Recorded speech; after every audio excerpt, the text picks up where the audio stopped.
Hello there, ladies and gentlemen, and welcome to another episode of CookieCast. Today on CookieCast, it's the football podcast, and we're all here and we're all talking football. There's going to be games from last week, games to preview, news, and anything else that's been going on in the football world. Before we get started with the podcast, if I can take a moment of your time to please ask that if you've got a second, click that subscribe button and wherever you're getting your podcasts, you just click it and magic things happen. It's true. We've been branching out with the podcast. You can now get the podcast on Spotify and Amazon Music. So we're getting everywhere now.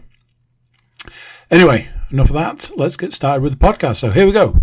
This is CookieCast, the football podcast.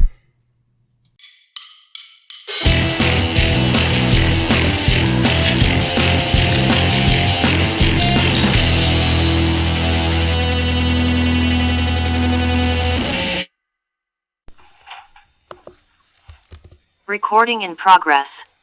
Paul, she's playing your tune. He certainly is. Welcome along, ladies and gentlemen. The recording stopped. The recording started just after one of our guests this week was making a beautiful face. So sadly, you won't be able to see that for those of you that are tucking in on the YouTube basis. But yes, welcome along, ladies and gentlemen. It's another week of your football-based update. I don't really. Was that a spider? Yeah, I have all animals on the football Excellent. podcast. Yeah.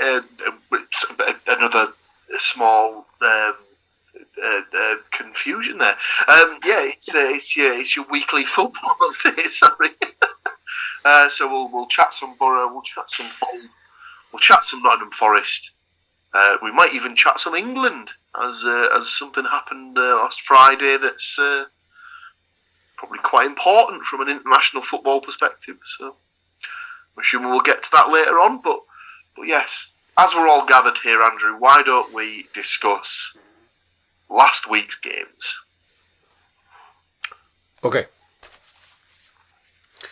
At time of recording, at current literal to the minute time of recording, some of the games are still in play. However, we can get you up to halfway point with Hull City taking on Huddersfield Town. Stu, how did this one pan out for Hull City? Not particularly well. So, Tom Eaves decided to get himself booked pretty cheaply twice. The second time being in the injury time of the first half. So, Hull had to play the entire second half with 10 men. And it was probably only a matter of time before they conceded. I would say that they did pretty well to get to 79 minutes without conceding. But at that point, it did happen. So it was Toffolo scored for Huddersfield. Ingram saved a sort of fairly long-range shot and palmed it out wide, but Toffolo was following up and smashed it in for the 1-0 win to keep Huddersfield's playoff dream in the balance. But more disappointingly, Hull have now lost 6 straight games at home. That is equal to club record, which is back from the 92-93 season, so it's not good reading at the moment. Slightly more positively, they are 20th still, so they're 12 points clear of the relegation zone with about 6 games, I think, to go. So mathematically, they've still got time to absolutely goose it, or as it's now become known, doing an Everton almost. But yeah, I'm not too worried about them going down just yet, but I can't rule it out, shall we say. I think it would take a spectacular effort from Barnsley or Derby. Can Peterborough catch them? I don't know if they can they? I don't think. Let me just. I can have a look. I don't think. 42 points. No, Peterborough on No, so technically Peterborough can still catch them, but they'd have to literally win they'd have to win 5 of their last 6 and hope Hull don't pick up a single point.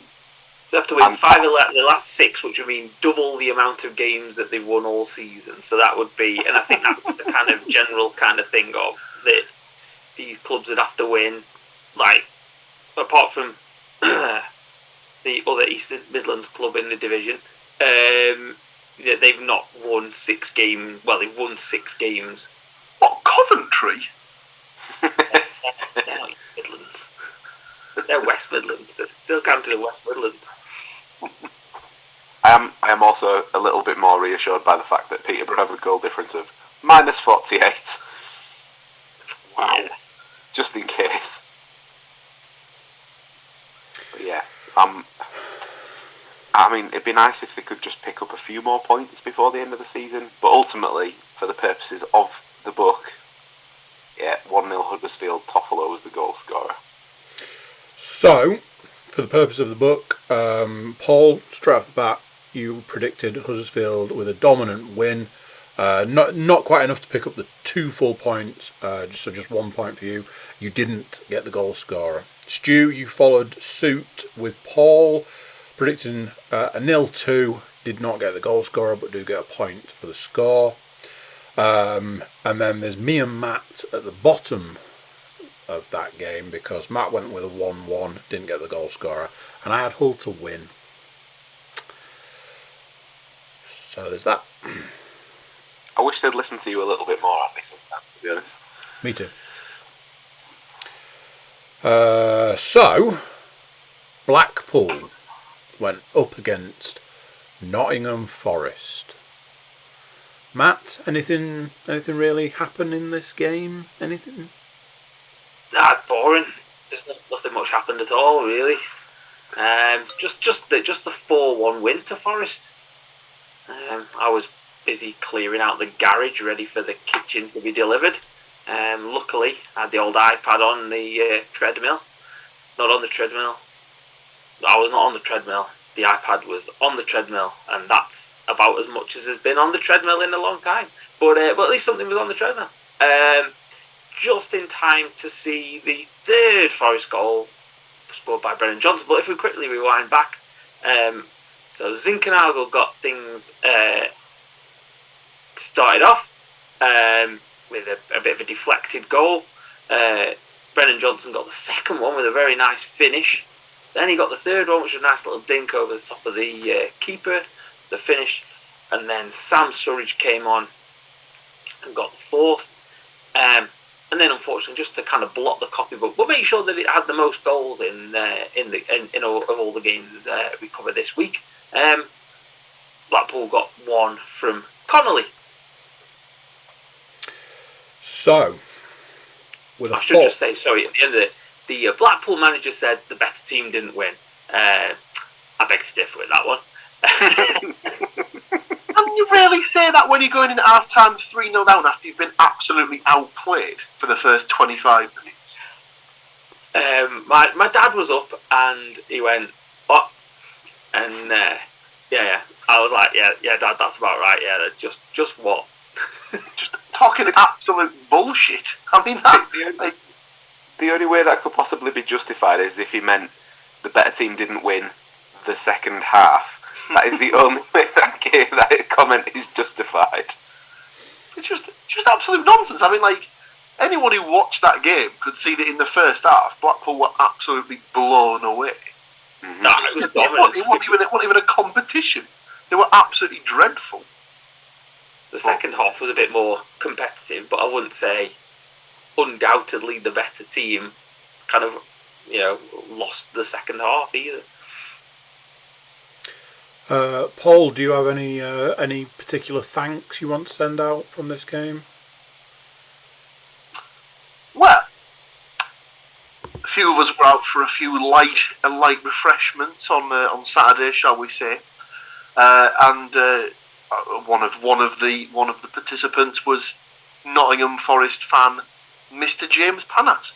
So obviously we began the session at an establishment that may have had both delicious, refreshing beverages and access to football-based televisions. and we just happened to watch. And I thought that Mr. Zinkernagel had started the game pretty well, so I had an in-play bet for him to score the first goal, and I was rather well rewarded. So yes, cheers, Phil. So, with 4-1, the closest to getting the 2 points for the score was Stuart Woodmansey.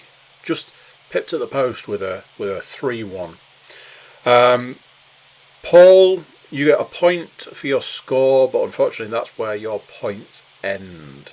Stu, you get a point for the score, and Picking Johnson picks you up a second point. Matt, also close with a predicted score, but unfortunately only 1 point there. You also predicted Johnson to score. I had Nottingham Forest down to win, but as we know, if there's one man that likes a Johnson Zinkernagel double, it's this guy. So I picked up 2 points for goal scorers, 3 points from the game. Paul, Peterborough have been mentioned already, but let's talk about Middlesbrough and what happened between Peterborough and Middlesbrough. Well, obviously spurred on by what they'd seen earlier in the day down by the seaside, they decided to take that and go one better by not conceding after they'd scored 4 goals. So yes, Middlesbrough managed to put 4 past the Posh. We were all. I actually found out about the first goal not from a television source, not from a notification of a goal from the Sky Sports app or anything like that. It was actually a text from our good colleague, Mr. Stuart Woodmansey, saying something about barn doors, I believe, being smashed to pieces, as it was his good friend Marcus Tavernier who opened the goal scoring, and what a lovely finish it was. Filth. It was a beautiful little finish, just passed into his path. Then he just scooped it into the corner. Keeper was nowhere. So yeah, he opened the scoring. I'm still not convinced it wasn't an accident. Of course. The second goal, I believe, was scored by Falarin Balogun on a little bit of a rich vein of form. The third was a Josh Coburn bundled finish, and the fourth was just a sort of an injury time, not even a consolation, just a cherry on top by Duncan Watmore. Duncan Watmore. What more could you ask for? What more could some of us ask for? Again, Paul, very, very close on this one. You predicted a 3-0. So just 1 point there. However, you predicted both Balogun and Duncan Watmore to score. So 3 mighty points. Stu, you just had a 1-0. You didn't get a goal scorer, so that's just 1 point for you. Matt, you had a 2-1 down. Point for the score. No goal scorers, I'm afraid. I had Middlesbrough down to win 1-0, and I did not get the goal scorer.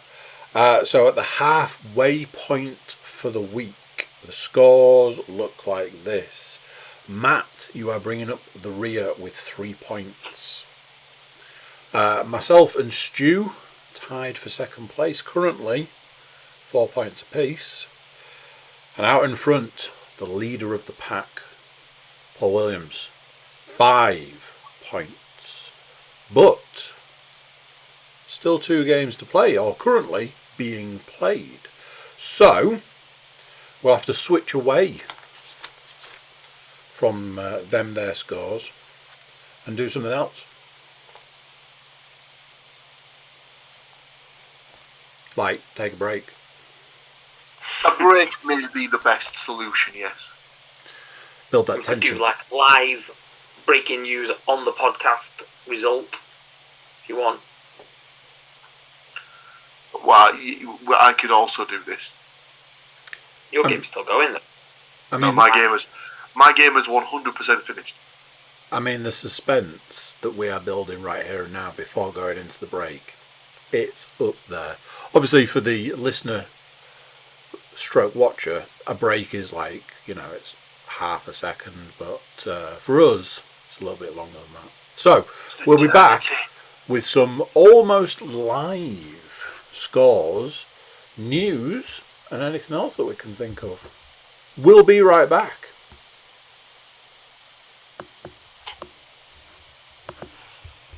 Recording in progress. No spiders to show this time. Excellent. Well, both the late week games have now concluded. So it depends, Andrew, what you've got written in your book first. So what I've got written in my book is the second half of the games. Yes. Just two to catch up on. The first of those two, Middlesbrough, going up against Fulham. Not half ham, Fulham. How was this one then? It was an entertaining game. I believe Stu might have even said this earlier. It was for the neutral who had nothing nothing invested. It was very good. Probably an entertaining watch. Fulham took the lead midway through the second half with what looked like it was a very well worked free kick routine where Mitrovic just sort of peeled off. I didn't realise it at first, but he must have come from about like the back end of the wall and pretty much ran like the full width of the pitch, but in an arc to come through completely unmarked and just head the ball in. The bullet header as well, to be fair. That remained the only goal as Fulham go away with a 1-0 win. That was not what we were looking for. No. Paul, you predicted a Desmond. Luckily, you brought it back by predicting not one but two Mitrovic goals. Gets you a point there. Stu, you had Fulham down to win. Obviously, it does get you a point. And no surprises to anybody. Mitrovic to score. Matt, even further down the line, you definitely had Fulham down to win. You also predicted Mitrovic to score. And then the hopeful of us have Middlesbrough down to win. Don't get any points. But it's fine, because that's not the only game left for us to cover. Nottingham Forest went up against Coventry City. Matt, anything from this one? Well, in a bit of a scrappy game, to be fair, Forest have still come out 2-0 winners. So it was a bit scrappy. It wasn't quite as fluent as a performance as the weekend, but kind of Brennan Johnson got Forest off the mark with a scrappy goal. I would say, as sublime as his two finishes were at the weekend, this was not so much. It was a bit of a kind of scrap and then a kind of bit of a toe bunt into the roof of the net, kind of from a yard out kind of thing. So, and then James Garner has probably scored the second with an excellent finish. I missed it because I was setting up the laptop to record the podcast, and of course with the Sky feed on like the red button or behind the thing, don't get replays. So all you hear is a bit of a cheer and everybody and then like it's always quite amusing because all you do is get the sad trudge of the team that have conceded walking back to the halfway line. It's a really miserable scene as the celebrations go elsewhere. So they kind of peter out, and then you see the sad trudge of 11 men to the halfway line. You're like, yeah, it's a bit miserable, isn't it? But yeah, so I haven't seen the goal, but yes, James Garner getting the second one. So, here's the question. Does this game give us a clear winner for the week?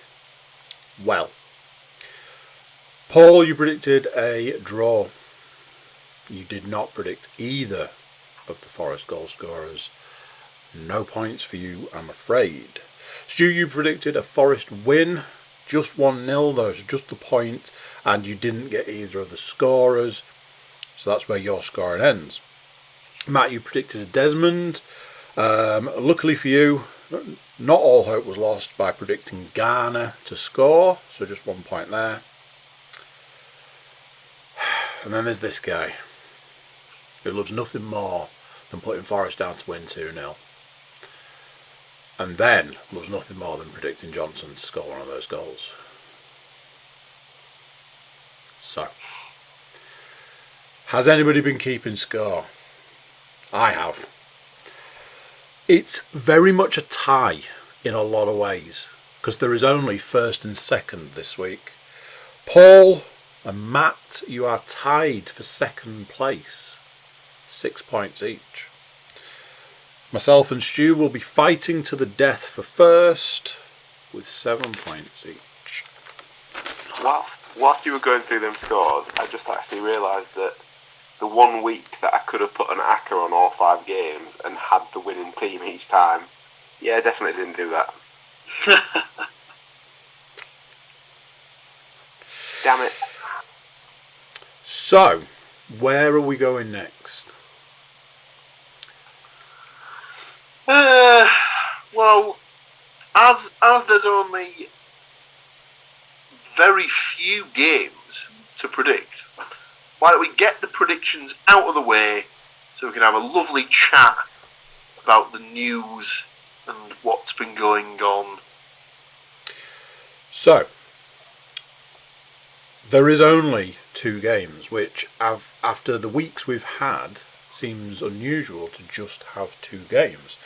Also, there are 3 teams, so there's only one way to get 2 games out of 3 teams, and that is to have a podcast derby. That's right, Middlesbrough go up against Hull City in a little thing we like to call the podcast derby.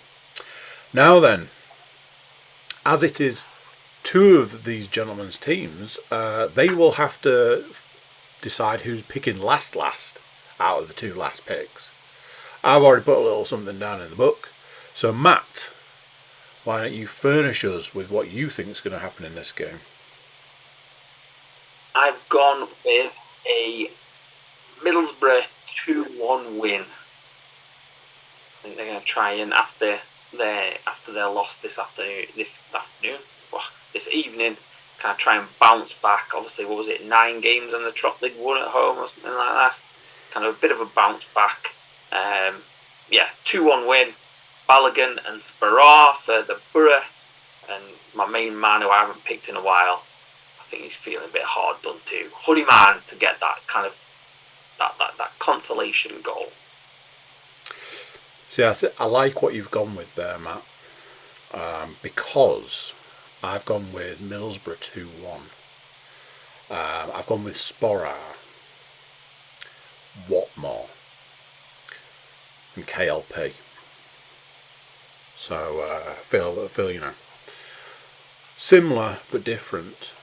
So we didn't cheat before anybody starts throwing those accusations around. So, Stu, Paul, who's going first last?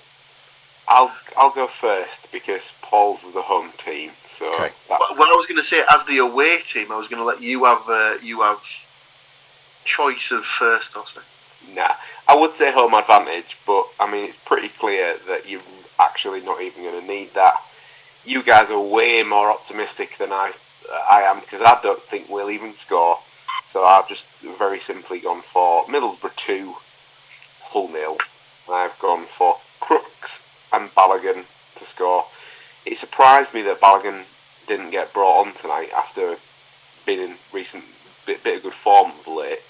So why not get that good form back against effectively a very average to shit football team at the weekend? So plus they do owe us 2 goals from when we beat them 2-0 in October. So there is that. Yeah. If we can be 2s all for the season, I'll be happy. Paul? So we had a mirroring of scores for the first 2 picks.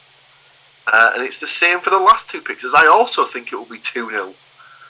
But just for Stu, I think I'm going to have to pick Tavernier and Watmore to score the goals. His favourite 2 players combining. And if anything, what? You don't mind Watmore? Every time I see him, he looks more and more like Nick Barmby. So, he's becoming endearing of sorts. You said that you hated him because he was a proper little moaning bastard and he was when he played fouls and stuff like that. He was when he played against us, but the more I see of him, the more he's actually becoming one of those players that, if he's on your team, I think you'd quite enjoy watching him. But if he's against you, you just want to kick his head in. Good to know. But yes, hopefully we'll get a Watmore Tavernier double, and they'll celebrate both right in front of the Hull fans, just to sort of add extra shithousery points to the score. Interesting. Well, as I said, only 2 games to predict, and we've predicted 2/3 of the teams, so that can only leave Nottingham Forest going up against Birmingham City. So, just so there's no confusion, I mean, one of you guys could have picked my score if you like, just to see if we're all on the same page here. But no surprises. It's a 2-0 Nottingham Forest win, absolutely. And anybody think that Johnson and Zinkernagel are written down on this page? Because they are. Oh, they are. Matt, you will pick last. So, Stu. I've gone for Nottingham Forest 2, Birmingham 1. So, I've gone for Davis and Spence. And there was only one name I was ever going to pick for Birmingham. Hogan.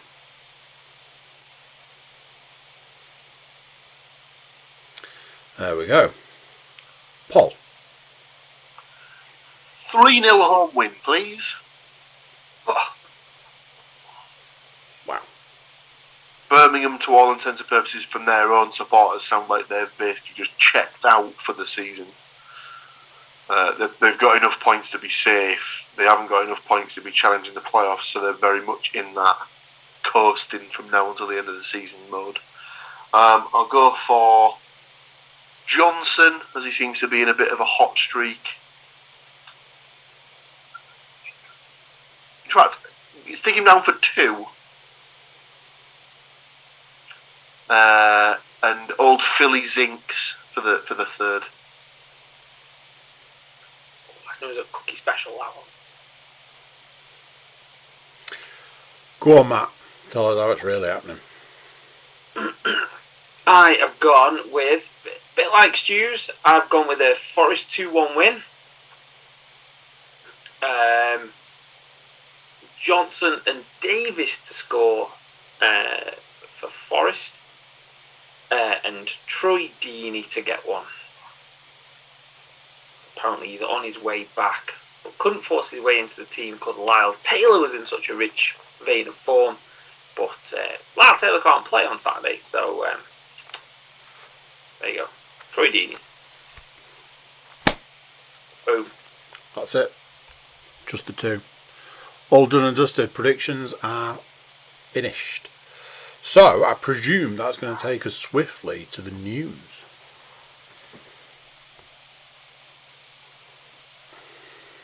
You would have thought so. I don't know about anyone else, but it feels a bit light on news this week. I couldn't really find much. A little bit of championship-based news. When you want me to drop that?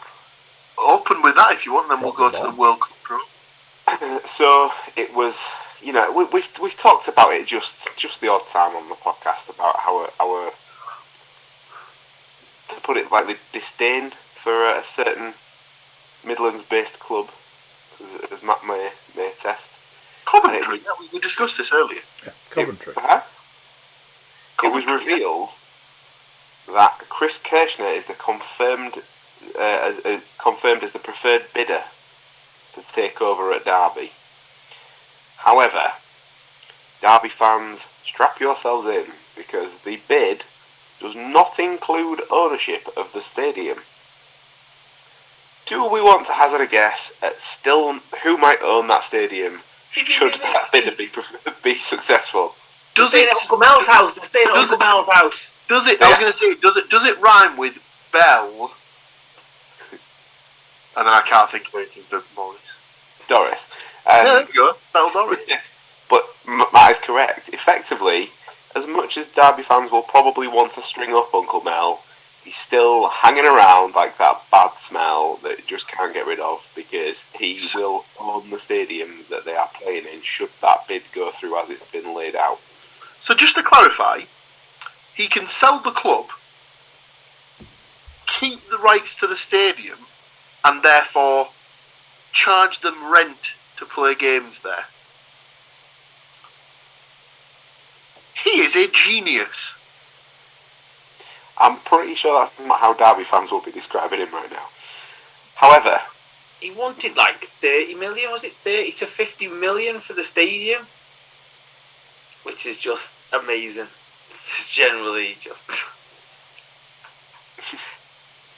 It's got a Starbucks in it. It's worth every penny, I'm sure. But yeah, the plot does thicken slightly, because Kirshner himself hasn't been able to comment on the fact that he's been accepted as the preferred bidder, in the regards that he had to delete his Twitter earlier this week, because he's another one where they've managed to dig up 10-year-old posts that might be deemed sexist and homophobic. So yeah, it's all looking rosy in Derby. I figured Matt would appreciate a dose of good news to kick off the news section.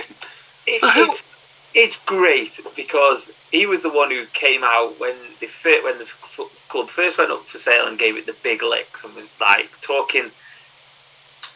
I think the phrase could be deemed as copious amounts of shit towards Forest fans, and then was absolutely destroyed by people for a bit. So then he kind of like shuffled off, and then no doubt, being the kind of vindictive types that most football fans are in these situations, they probably dug around and found all these tweets and then saved them right for this moment, because what you don't want to do is you don't want to kind of use everything all at once, shall we say, kind of thing. So yeah, congratulations, Derby. You might not go into administration, but Christ Almighty, it sounds like Uncle Mel Jr., to be honest. Isn't there a possibility as well that if it doesn't go through by a certain point, that they might have to start next season with a points deduction again? I think they're on a very, very tight deadline, that he's the preferred bidder, but isn't it like a two-way street? So he gets the chance to actually dig around properly in the accounts now. Oh, well, you'd imagine that anyone who is a prospective buyer would want to do what, 2 rounds of due diligence just to be on the safe side, to see if there's any crusty books that have been dug out of the fryer that have just been cooked slightly. I would say that, I don't want to make assumptions here, and perhaps not the kind of thing. The administrators have probably picked the most gullible idiot to buy the place, would be the kind of thing, and probably pick the person who they think is probably not going to do the most due diligence with it, because for all of Mike Ashley's faults, shall we say, he's a businessman at the end of the day, isn't he? He's not going to plough money into something that he knows is a loser. He's going to go through it all like with a fine-tooth comb, because one, he doesn't want to spend as much as he wants to spend as little money as possible as he possibly can, buying them, taking on the debts, etc., etc. He's definitely not going to buy the club without the stadium, because that was the big sticking point when he bought Newcastle, and that's what delayed it, is that he wanted the stadium included. And Shepherd wanted to keep the stadium, and he was like, no, we don't do that. So he's, I would suggest that's why, Ashley's not been the preferred bidder, because I think for the sake of possibly saving the club, they'll want someone who's just going to go, oh yeah, fine, whatever, what do you want? There's the money, let's go for it, kind of thing, as opposed to kind of being like, no, we need to do this properly. Which, like I said, it's not always the way he does things, but I think when he knows his money's on the line with this one, he's probably going to do it properly. So, yeah, it'll be funny, because I kind of get the feeling that we might be revisiting this soon. It does feel as if it's been a topic of conversation on more than a few podcasts this season. But yeah, well, it's been in the news a lot, because just when you think everything's done and dusted, they manage to dig up something else that they've been ropey about, or they've got a buyer that then, because this guy, like Matt was saying, dropped out originally. Well, this is the thing that so obviously, not that I have a vested interest in it, but from a Borough's fans perspective, we were sort of being looked at as the terrible sort of people that were trying to kick Derby while they were down, and we were part of the problem why they were unable to come out of administration, because according to a source within the club, the ongoing lawsuits from Borough and Wycombe were the only things stopping Derby from coming out of administration. Correct me if I'm wrong, did Steve Gibson not settle out of court with this about 2 months ago? And did Wycombe not do the exact same thing? So you'd have thought where's this magical administration end that was promised when the nonsense that Middlesbrough and Wycombe was spouting was brought to an end? Surely the biggest barrier to coming out of administration has actually just been the lack of money, because that's I know Middlesbrough and Wycombe haven't necessarily helped that cause, but Derby set themselves up for a fall in that respect anyway by being shithouses to start with. So it is what it is. It's not a massively difficult sort of thing to comprehend, is it? Don't spend what you don't have. The problem is that not a simple business model or something like that? It certainly is. I just think that's, unfortunately, football has been run like that for 20 years now. Yeah. I think I saw something. Since the Premier League started, it's been the carrot that's been chased for, isn't it? So. I'll have to try and dig it out, and I'll share it with you guys. And if I'm trying to think, there's a chart of spending in the 2000s, and it's just just this bar chart, and it's just, and you see this money. It's and Chelsea kind of go 4 billion. They've spent 4 point something billion in that time.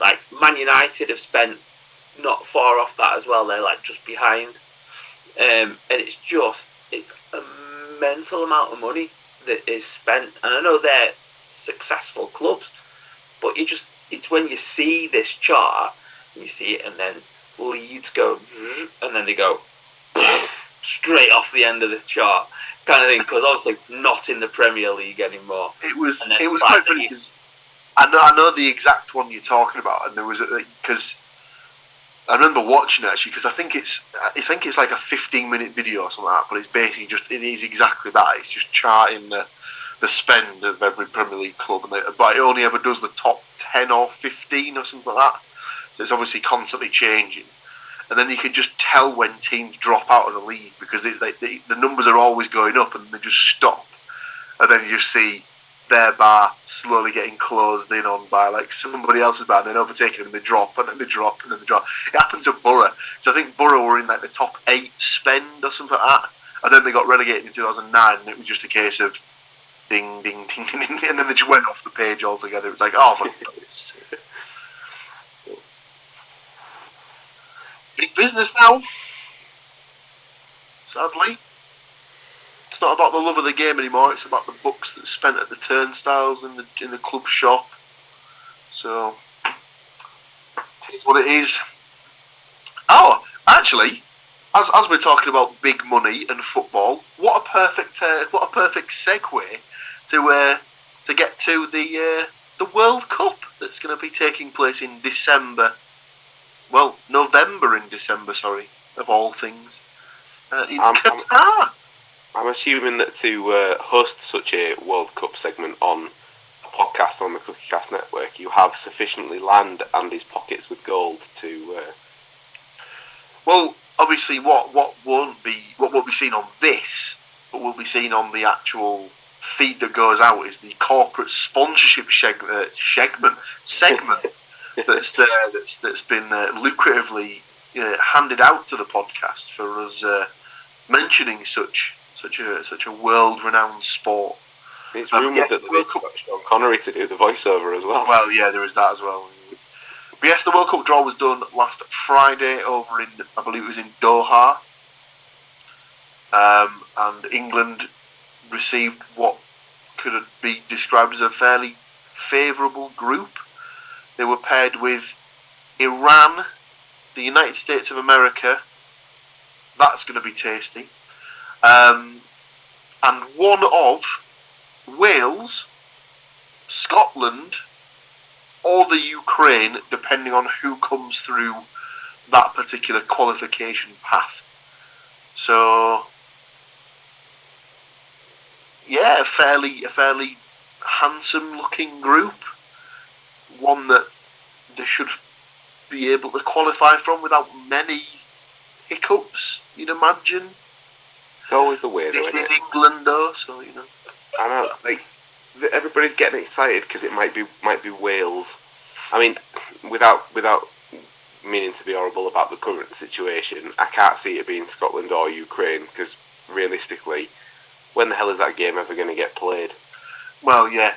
Also, at this point, do you reckon it's worth campaigning just to get the name changed to Bales? Yeah. I mean, they are basically a one-man nation at this point. Mm-hmm.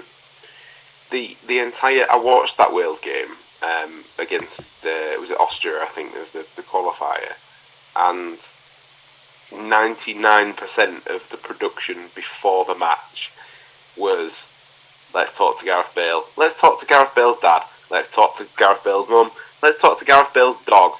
Like it was just like anybody that's possible. I think it. Yeah, Milkman of his primary school teacher was probably about the tenuous thing they were approaching by the end. But honestly, like if that guy ever wants a job in the Welsh Parliament, I mean, surely he just has to clap after he's finished his football career because they love him, absolutely love him. I mean, you can't argue that they're a better team when he plays, but you would also like to hope that a team that are essentially based around one man who now essentially plays nothing more than part-time wouldn't beat England in the World Cup. But I'm pretty sure they've done that in international competition before, so, you know. Was it the Euros about 5 years ago or so now? Well, it was Euro 2016. England did actually beat them in the group stage. But then Wales got. But then Wales went further. Wales went further in the tournament. They got to the semi-finals. So. Yeah. More fool England, obviously. You're right about the USA draw. I'm quite interested to see that because I think it'll be built up quite nicely because I think they'll bill it as a good chance to see sort of how the MLS might have come on since the last time they might have met, but. Again, like you said, you'd like to think that England would cope with that threat. But yeah, it is a favourable draw, but essentially it's England, like you said, England are England, so it's also full of banana skins as well, isn't it? Exactly. So we'll just have to wait and see. It's a World Cup at the end of the day. There's always surprises, there's always shocks as well. So. I say that looking at the groups as well, Group E is a tasty group.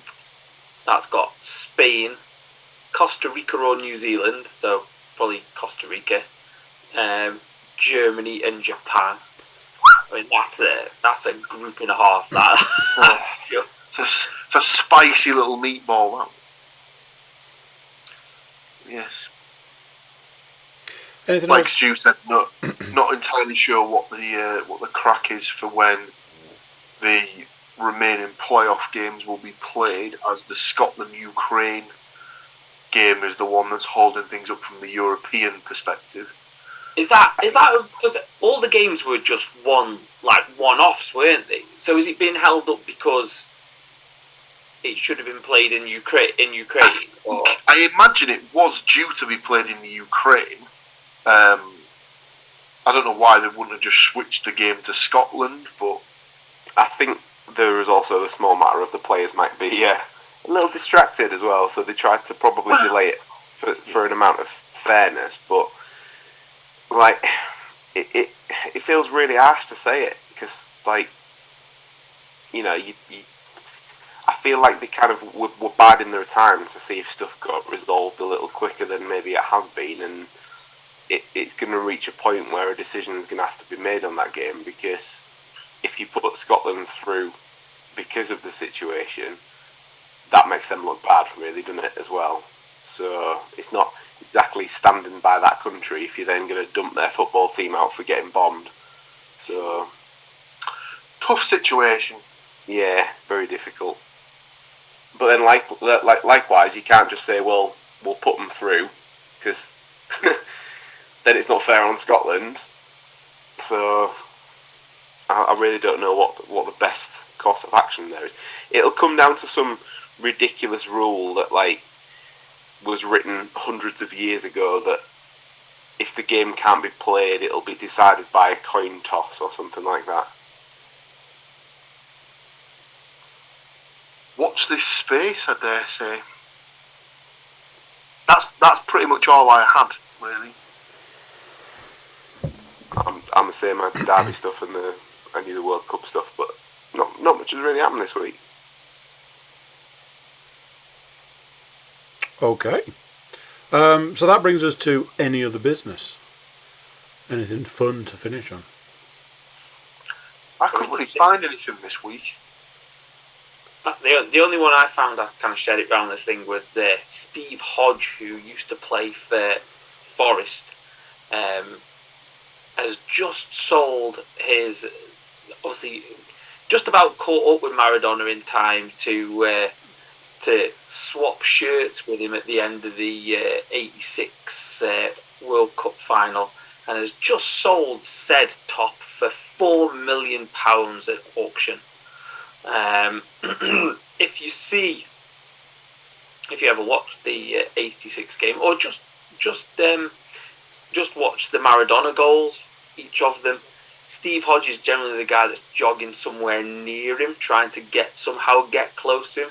There's one point, I think, in the absolutely, the unfortunate thing is about that game is obviously an absolute worldie of a goal, top 10 greatest.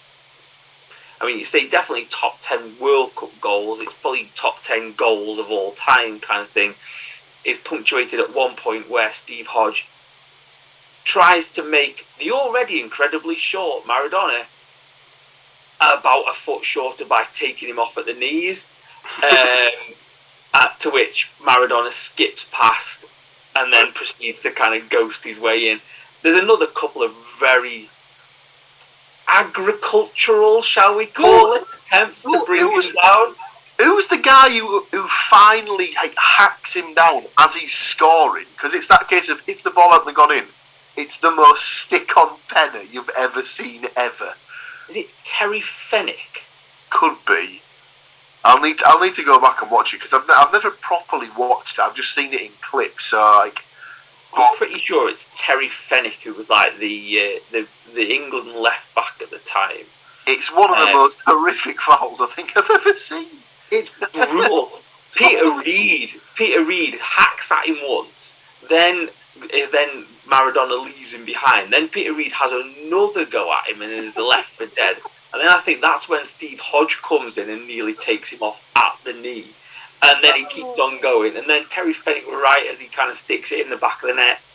Yeah, nigh on kills him. Obviously, then Hand of God is the thing that he's remembered for that match. But obviously, the goal, both goals, and obviously the unfortunate passing of Maradona has led to Steve Hodge holding. I mean, anyway, it was a significant piece of sports memorabilia, but obviously with the passing of Maradona, it's now become like the must-have kind of thing. Hence, £4 million.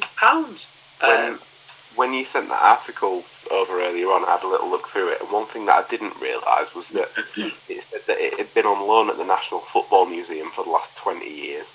So it's not just that he's had it stashed in a cupboard and no one's been able to enjoy it.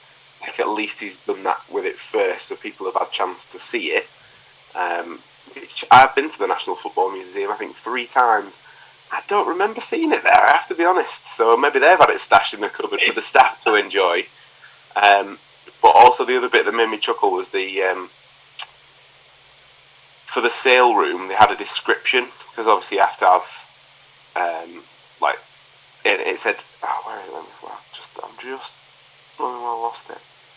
It said the description was good overall condition, consistent with heavy use, perspiration and athletic activity. I mean, anybody would think they were selling a used football shirt. Well, there you go. Something fun to end on. It's for me to say thank you to you, gentlemen, for taking these lovely people through the sometimes murky waters of the football world. And catch us next time when we're talking more football. Thank you, gentlemen. And goodbye. So there we go. What do you think to that? Another week of football games gone. Another week of football games to come. That's how we like to roll. That's how we do it. Before you go, a quick reminder, please do subscribe wherever you get your podcasts. You get podcasts everywhere now. We're all over the shop. And a quick subscribe does mean a lot.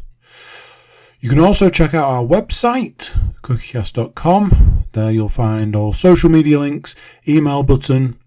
There's pictures. There's all sorts of stuff. Check it out. Drop us a line. Let us know how you're getting on. That's it for this one. Till next time, I'm going to say bye, and I'll see you then.